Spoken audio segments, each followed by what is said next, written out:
these informations will be there in the technical document as well as the architectural design specification documents. So these are the next set of documents we submit once the functional test document is approved by the customer.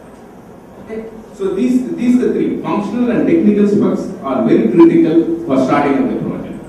Okay. And then we can go for development. And the next phase of documentation comes into testing. When we do the testing, there will be a unit test cases, there will be integration test cases. All these things we have to be documented and get it approved, and then only we can use it for our testing. So these are the documentations which are involved. Slightly your diagram. Yeah. Every time you are going to change with the preliminary investigation, suppose I'm telling something new to add. Okay. The preliminary investigation again will come into the game also. Yes, that will come. See, that is why I told that there is going to be a documentation in place. When you first approach the customer, you had an interaction with him, okay, and you prepare a functional documentation, okay, and get it approved by the customer. And definitely that after 3 months, the customer will come and say, no, that particular field is not required there, you change this screen itself. Okay, what we do is, we will do the versioning. So initial document is 1.0, then we will put it as 1.1, and then we get the approval. Otherwise, if it is a total change in the screen, we call it as a change request process. Okay, so we say that if you are changing your FSD, the development time will take much more than what we originally estimated. So additional time also we put it in the change request, and it has to be approved by the customer. It has to be, because we cannot do it at the no cost, because initially you told something, based on this our developers went into the development and completed the screen. Now the customer will come and say, no, I don't want this screen, please develop a new screen. We cannot take up such kind of a work. So we need to do that. Functional document has to be versioning, and additional efforts have to be approved by the customer. Then when we proceed such kind of a change request. So we call it software testing, is called a change request process. Through that we take care of this kind of additional development request from the customer. Documentations, specifications of CMM. Yeah. What's that CMM? CMM is, it's a Carnegie Mellon University which has this kind of a compliances, asking every IT services company to be compliant. So what it says is, because this on-site offshore model comes into the existence in IT, that's where the CMMI came into the picture. What they are, we have an internal software forum called NASCOM. Okay, NASCOM is a forum where all software companies are part of that forum. So they are insisting that you must follow the CMMI process. CMMI process is nothing but, as I told you just beginning of for his question, for any software project when you are starting, documentation is a must. This is what the CMMI complaints are about. So they are saying that you must have a functional document, you must have a technical document, then you do your coding, you must have test cases, and that should be signed off by the user, and then only you can make the system implementation. You see, there is a phase in system implementation. When you want to go for system implementation, all these processes have to be in place. If the documents are not there, don't go for go live or don't go for a system implementation. Make sure that these documents have to be there and it has to be approved by the customer. Then only you can go for go live. Okay, so the CMMI is having level 1, level 2, level 3, level 4. There are various levels are there. Okay, there is a company called KPMG. Okay, which will do this kind of auditing. They use the IT companies. So the KPMG will come to our IT company and they will ask for all these records. They will say, what are the projects you have done? Okay, we will give the list of projects. Then when we give the projects, they will ask for this. For the project, they randomly pick only one project, project 3. Okay, they will ask, where is the FSC document? And where is the approval for the customer? Where is the technical document? Is there any approval for the customer? So all these things is they will ask. And if we have a proper documentations, then only we can say that we are NCMO level 4 or level 5 company, and it is a certificate which will be issued by the auditing agency. And when we go on to the customer, like a General Electric, and when we are bidding for an IT project, okay, they will ask you, are you a CMO level 5 company or level 3 company? Because that itself shows that you are a standard company and following the documentations. So if 2-3 companies are competing for a particular project, and 2 companies are CMO level 5 company, and you are not certified, there itself you are eliminated from the competition. Only if it is a CMO level, then only they will consider for the competition. Otherwise, they will eliminate from the initial bidding process itself. Okay, so that is where the value additions from the CMO. I think capability maturity model, CMO, capability maturity model. Okay, it is formulated by Carnegie Mellon University in US. Okay, so they are the #1 university for this kind of academic compliances for IT services.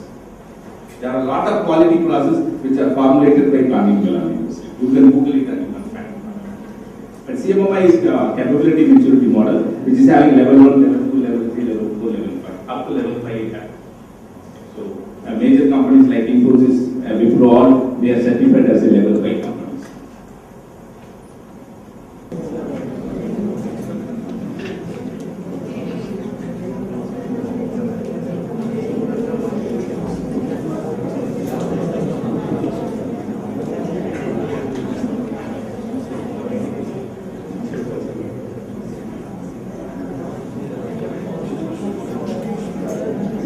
Yeah, this is the slides where I am taking through from the initiation of the sales activity until we close the project. Okay, so what are the processes we are following? One step ahead. What we have done in the previous slides is when I got an IT project, how I can do it as an IT service system. Execution of a software project. So that is what I explained in the previous slide. This is from the initiation. From there, suppose a customer says that I want to develop a software system. Okay, from that particular point onwards, how to close it as a IT project. So this entire cycle will be explained in this particular slide. So the first one which talks about the pre-sales activity. Okay, so pre-sales activity is nothing but as an IT services company, we have a sales people in our company who will go and talk to the many customers and ask them for a project. Okay, so this particular activity or a process, we call it as a pre-sales process. Okay. So there are two ways of doing this. One is a business promotion, where we can do some kind of a campaign. Okay, so like this kind of a seminars. Okay, what we do is you say that recent trends in Oracle. Okay, we conduct a seminar, and you will call all the customers.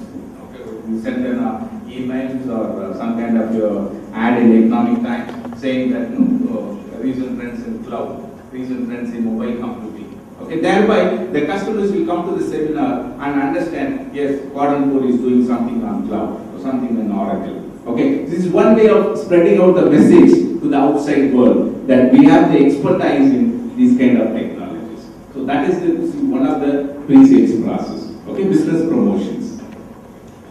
And the other one, from the business promotions, we can identify the potential customer. See, if there are 50 people are coming to the seminar, okay, and 2 or 3 people will not just listening seminar, they will ask more and more questions. See, how do you implement cloud? What are the infrastructure you have? Then we can understand, yes, this guy is more interesting in doing this. So we identify this is the potential customer. So we get the emails and the phone numbers, everybody of that particular customer, and thereafter we do a further tapping. How we can take this lead further to convert that as a project. So that is the identifying the potential customer. Okay. So this diagram you see, this activity details, output. These are all the standard process in the project management. Okay. So project management is also one of the vast areas.